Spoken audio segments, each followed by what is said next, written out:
Nous sommes le 12 juillet 2026, peuple d'Afrique, recevez nos salutations comme d'habitude. Wassim Nasr nous accuse des crimes, parce que selon lui, nous avions violé ce qu'ils appellent le droit international humanitaire. Mais en réalité, de quoi Wassim Nasr est en train de parler? C'est la question que chacun doit se poser. Les droits international humanitaire, les lois de la guerre, comprenez ce que ça veut dire, n'excluent à rien de tirer sur un terreau qui vous fait dos. Et en plus, là on n'est même pas encore dans le cadre du terrorisme. Parlons même de guerre, c'est-à-dire entre États, d'État à État. Une guerre conventionnelle qui entre dans ce cadre. Dans une guerre conventionnelle, un ennemi, même qui est en fuite, il ne cesse pas d'être ennemi, on peut tirer sur lui. Il y a des conditions près à partir desquelles on ne doit pas neutraliser son ennemi. Par exemple, si l'ennemi est à terre, il est inapte, il ne peut plus rien faire, il ne constitue plus une menace. Or, dans le cas express d'Iyad Dagali, je suis encore, si c'était d'État à État, c'est un terroriste. Je vais en revenir. Si c'était dans un cadre d'État à État, un militaire ennemi qui tombe à terre, qui est inapte, s'il est à terre et qu'il peut encore tirer, on peut toujours le neutraliser, parce qu'il constitue une menace. Mais quand il n'est plus une menace, c'est-à-dire il est inconscient par exemple, c'est en ce moment qu'on dit que ça ne sert à rien de l'achever. Parce que là, il est inconscient, il ne peut plus servir à grand chose. Deuxièmement, on peut, l'ennemi qui peut-être a levé les deux mains, d'accord, là on peut comprendre, mais dans le cas exprès d'Iyad, maintenant revenons-en, il s'agit d'un terreau. Et toutes les résolutions des Nations Unies ordonnent d'éliminer des groupes armés terreaux, d'éliminer des combattants terreaux. Ils ne sont protégés par aucun droit. Depuis quand des terreaux bénéficient des droits? Ou quand ils attaquent les Africains, c'est en ce moment qu'ils deviennent des combattants ordinaires avec des droits. Quand l'oncle Sam avait découvert, l'autre l'a retrouvé Osama Ben Laden, qu'est-ce qu'ils ont fait? Ben Laden aurait levé ses deux mains, comme ça. Et selon les droits internationaux humanitaires, on ne devait pas tirer sur lui. Mais puisque c'est un terreau, il a été liquidé. Ben Laden est le chef d'Al-Qaïda. Et ceux qui nous attaquent, Iyad Dagali est le chef d'Al-Qaïda ici. À côté de l'autre là, Youssef Al-Nabi Obeida.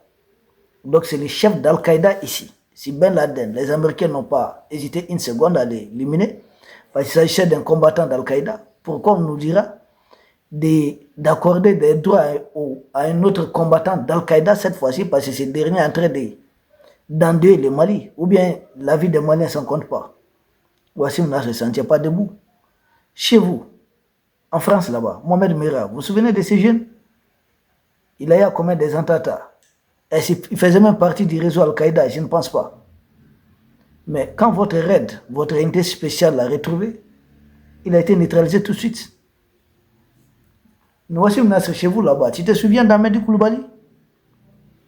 Amédi Koulibaly, tu te souviens de lui? On dit qu'il a perpétré quelques attentats là-bas.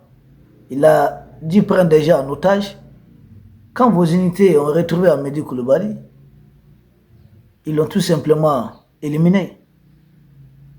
Abaoud, attendant de 2015, Abaoud, ça te dit quelque chose, ce nom? Il a tout simplement été supprimé, éliminé, sans aucune autre forme de procès. Ça ne se passe chez vous, en France là-bas. Des terroristes que moi je traiterais d'isolés, ou bien qui sont radicalisés il n'y a pas longtemps, ou des gens qui ont été manipulés par certains services secrets, les faire passer à l'acte et les supprimer tout de suite, pour qu'après, on ne sache pas ce qui s'est passé.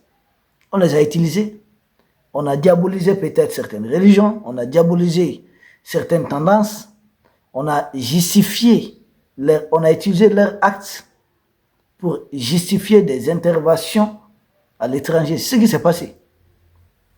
Wassim Nasr. Et tout ça, ça ne te dit rien. Dans le cadre express d'Iyad Dagali, c'est un terreau. Il est terroriste, plus radical, il est plus extrémiste que n'importe quel terroriste qui a eu à commettre des attentats chez vous.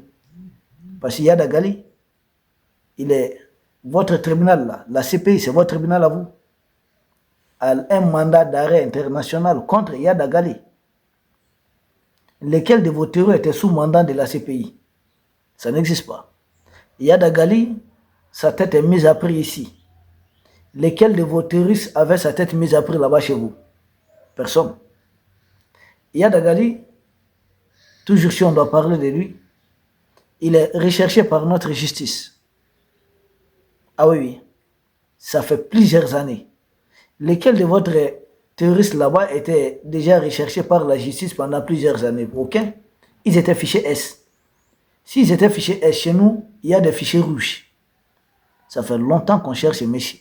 Donc, Wassim Nasr, ton partenaire Iyad Agali, c'est un terreau.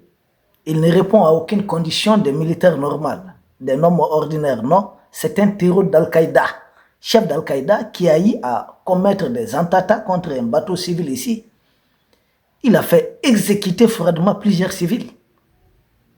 En ce moment, Wassim Nasr, je ne t'ai jamais vu parler du droit international humanitaire quand même.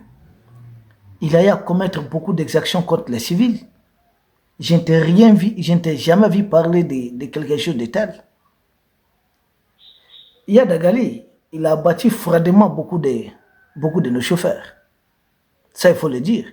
Des chauffeurs, des militaires, beaucoup de Maliens. Aucun droit ne s'applique à Iyad Agali. Aucun droit ne s'applique aux terroristes qui sont en train d'attaquer les Mali. Aucun droit ne s'applique au soutien des terroristes qui attaquent les Mali. Que les choses soient très claires. Et je sais que tu sais décoder le message. Aucun droit. Tous ceux qui soutiennent Al-Qaïda contre le Mali, pour nous, sont des supplétifs d'Al-Qaïda. C'est facile ça. Respectez au moins les gens. Vous avez quel complexe de supériorité? Vous n'êtes pas nos supérieurs. Détrompez-vous. Ah non, non, non. Vous n'êtes pas nos supérieurs. Donc chez vous, il y a un attentat qui fait 1 ou 2 mois. L'auteur de l'attentat doit être exécuté, doit être éliminé par tous les moyens. Chez nous, des gens qui font des attentats qui ont fait des centaines de morts, on nous dit non, il y a un droit qui doit s'appliquer à eux. Wassim Nasr, c'est que tu te regardes dans un miroir souvent. Tu te regardes. Parce que j'en vais pas l'autre drosophile qui est installé à Dakar. Lui, non. On ne parle pas de lui. Lui, quelqu'un qui a dit changer. Permettez-moi de saluer au passage l'intervention du professeur Franklin Nyamsi qui a permis de découvrir, de faire découvrir son identité réelle. Nous, on ne parle pas de lui. Mais Wassim, toi là, tu penses que les Africains ne sont pas des humains? Des gens que vous avez armés là. Toi, on t'envoie sur des plateaux rencontrer des bobards. Si un autre pays, les gens d'Al-Qaïda faisaient ça à ton pays d'origine, les Liban, tu allais avoir la même réaction? Si Al-Qaïda faisait la même chose aux Libanais, quelle allait être ta réaction? Tu allais soutenir ça? Et tu fais la honte. Iyad Agali, c'est un terreur. Et il doit être traité comme tel. Il n'y a pas de crime. Non, non, non. Il y a justice qui a été rendue aux nombreuses victimes d'Iyad Agali. Et cette justice, notre armée va continuer de la rendre. Tu veux savoir des gens qui violent tout le droit? Téléphone à Donald Trump, si tu es garçon, dis à Trump que ce qu'il a fait, aller enlever un chef d'État en exercice qui a été élu, comme vous aimez le dire. Qu'est-ce que vous avez fait? Vous vous dites défenseur de la démocratie. Allez, allez-y, allez défendre la démocratie du Venezuela. Allez-y. Qu'est-ce qui s'est passé là-bas? Aujourd'hui, vous savez qui vend leur pétrole? Même chose qui s'est passé en Irak. On voit le pétrole irakien en lieu et place des Irakiens. C'est la même chose. Et ces pays-là sont développés après. Regardez les tremblements de terre. Là, ils ont besoin de milliards de dollars. Trump promet 500 millions de dollars, quelque chose comme ça. Les gens sont dans la merde. Vous avez fait développer quel pays? Aucun pays au monde. Vos interventions ont fait développer quel pays? Aucun pays au monde. Vous avez rendu quel pays prospère avec vos bombardements, vos interventions? La Libye? Aucun pays au monde. Partout où vous êtes passé, c'est de la misère. Rien que de la misère. Vous avez fait beaucoup de mal sur terre. Aller jusqu'à défendre un chef d'Al-Qaïda, c'est trop fort. Nous savons que vous avez à les interviewer. Nous savons qu'ils sont vos compagnons depuis la Syrie. Mais souvent, il faut savoir raison garder. C'est trop ce que vous faites. Vous allez porter chaque mort sur votre conscience. Si vous en avez réellement. Oui. Si réellement vous avez une conscience. Peuple d'Afrique, nous vous remercions et nous espérons vous retrouver demain pour un autre sujet au sommet de l'actualité. Merci beaucoup.